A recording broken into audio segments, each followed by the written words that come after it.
You know the feeling. You're in that long, winding immigration line. Your heart thumping a little louder as you get closer to the officer's booth. The pit in your stomach is real. What are they going to ask? What if I say the wrong thing? It's a special kind of anxiety. It feels like one wrong answer could end your entire trip before it even starts. Well, it doesn't have to be that way.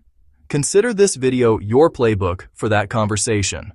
We're going to walk through the 10 most common questions you'll face at any airport in the world. I'll give you the simple, straightforward answers that will help you breeze right through. Now, I'm not an immigration lawyer. This advice comes from tons of research and the real experiences of thousands of travelers. It's all designed to make your entry process way less stressful. Let's get into it. First question, what is the purpose of your visit? This is almost always question number one, and it's the big one. The officer wants to make sure your reason for visiting lines up with your visa, or with the rules for visa-free travel.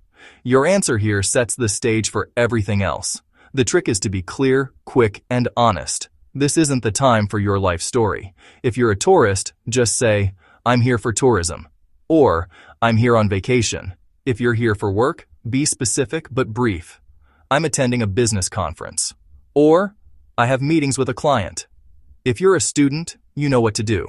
"I'm here to study at university name." The biggest mistake is saying something that contradicts your paperwork. If you're on a tourist visa, the words "looking for a job" should not be in your vocabulary. Their systems are smart, and they're trained to catch those little inconsistencies. Keep it simple, keep it truthful, and make sure it matches your visa. Next question. How long do you plan to stay? Right after they know why you're there, they'll want to know for how long. The officer needs to see that you have a plan, and most importantly, that you fully intend to leave. A vague answer like, "Oh, I'm not sure," is a huge red flag. It hints that you might be planning to overstay, which is their number one concern. The best way to handle this is with specifics. For example, "I'll be here for 2 weeks." Even better, "I'm staying for 10 days, and I fly home on November 15th. This answer has to match your return ticket. Know your departure date by heart. This shows you respect their laws and have a clear plan to follow them. Don't forget, overstaying, even by a single day, can get you fined or even banned. Next up, where will you be staying? Okay, so they know your purpose and your dates.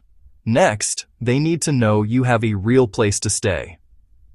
Answering, "I don't know yet," makes it look like you haven't planned your trip. Or worse, that you can't afford it. You absolutely need a specific address ready to go. If you're at a hotel, have the name and address handy. Just say, "I'm staying at the Hilton on Main Street." Having the confirmation email saved on your phone is a pro move. If you're with friends or family, have their full name, address, and phone number. They might ask how you know them, so just be honest. "I'm staying with my cousin Jane Doe at 123 Maple Street." If you're visiting multiple cities, just give them the details for your first stop.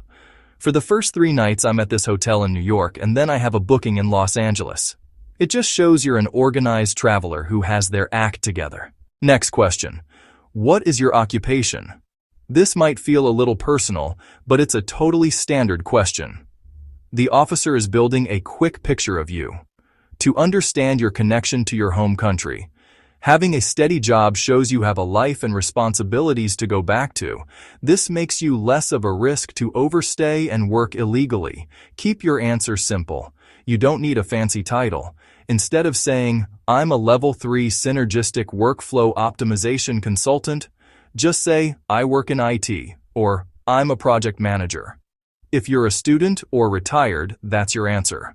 This is all about showing you're established back home. No need to explain your company's quarterly earnings.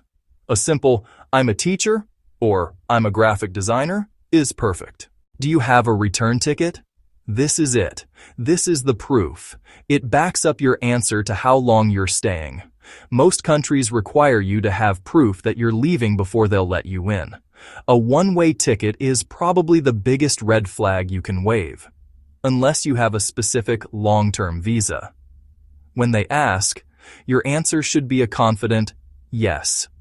Have your flight confirmation ready to show them, either printed or on your phone. Don't make them wait while you dig through your inbox. Here's a great tip. If your plans are flexible, book a fully refundable return ticket. That way, you meet the entry requirements but still have the freedom to change your date later. But for the immigration officer, seeing that confirmed flight out is non-negotiable. All right, we're halfway done. If you're feeling more prepared, do me a favor and hit that like button. And subscribe for more practical travel advice. Also, I'd love to know, what's the weirdest question an immigration officer has ever asked you? Drop it in the comments. Your story might help someone else out. Next question, how much money are you carrying? This question is to make sure you can afford your trip without working illegally. Some countries even have a guideline for how much a tourist should have per day. You need to answer this with confidence. Include both the cash you have on you and the money you can access. A great answer is, I have about $300 in cash, but I'll use my credit cards for most expenses. In some situations, they might ask for proof. It's smart to have a recent bank statement or a banking app screenshot ready. You probably won't need to show it, but being prepared looks good. Remember, if you're carrying a lot of cash, usually over $10,000 USD, you have to declare it. Just be honest and prepared. Do you have anything to declare? This is technically a customs question, but it's often asked by the same officer. Every country has a list of things you can't bring in. Things like certain fresh foods, fruits, meats, plants, and large amounts of alcohol or tobacco. The rule here is simple. When in doubt, declare it. The penalty for not declaring something can be a massive fine, and "I didn't know" is not an excuse they'll accept. Before you fly, take 5 minutes to check the customs website for your destination. When they ask, if you're sure you have nothing, give a clear no. If you're unsure about something, it's better to ask. I'm not sure. I have packaged cookies as a gift. Do I need to declare those? Honesty always looks better than hiding something. Have you visited this country before? This is a very straightforward question, but you absolutely cannot lie. Every country keeps digital records of every single person who enters and leaves. They already have the answer on their screen. They're asking to check your honesty and see if you've had any issues in the past.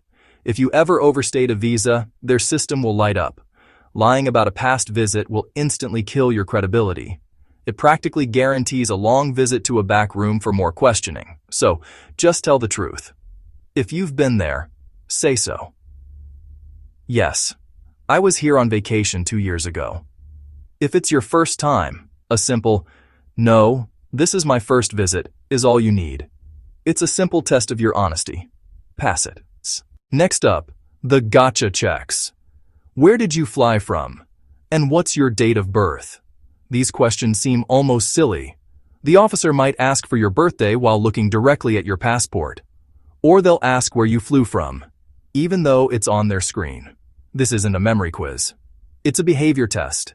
These officers are trained to spot nervousness. A truthful person answers these simple questions without even thinking. Someone making up a story might pause for just a split second. To an experienced officer, that tiny hesitation is a potential red flag. When they ask for your date of birth, say it immediately. When they ask where you flew from, be specific. I flew from Paris, France. The goal is to fire back these simple facts with calm confidence. It reassures the officer that you're exactly who your passport says you are. Finally, a critical note on your digital privacy. We have to talk about something modern, your phone and laptop. At many borders, especially in the US, officers can search your electronic devices. If you're not a citizen, refusing to unlock your phone could mean they deny you entry. They're looking for anything that contradicts your story, like emails about job interviews when you're on a tourist visa. To be safe, consider cleaning up your devices before you travel. Delete sensitive files or anything you wouldn't want a stranger scrolling through. For the super cautious, travel with a basic phone that only has your travel essentials. This isn't about being paranoid, it's about being smart. Look, getting through that immigration interview really comes down to 3 things. Be honest, be brief, be prepared. Remember, these officers are just professionals doing a very important job. They're not trying to trip you up. They're looking for genuine visitors. A traveler who is calm, organized, and ready is exactly who they want to see. Your job is to make their job easy. If you prepare for these 10 questions, you can walk up to that booth with confidence, answer clearly, and get that passport stamp without breaking a sweat. Thanks for watching. If you want more tips on stress-free travel, check out our travel playlist right here. Safe travels, and I'll see you in the next one.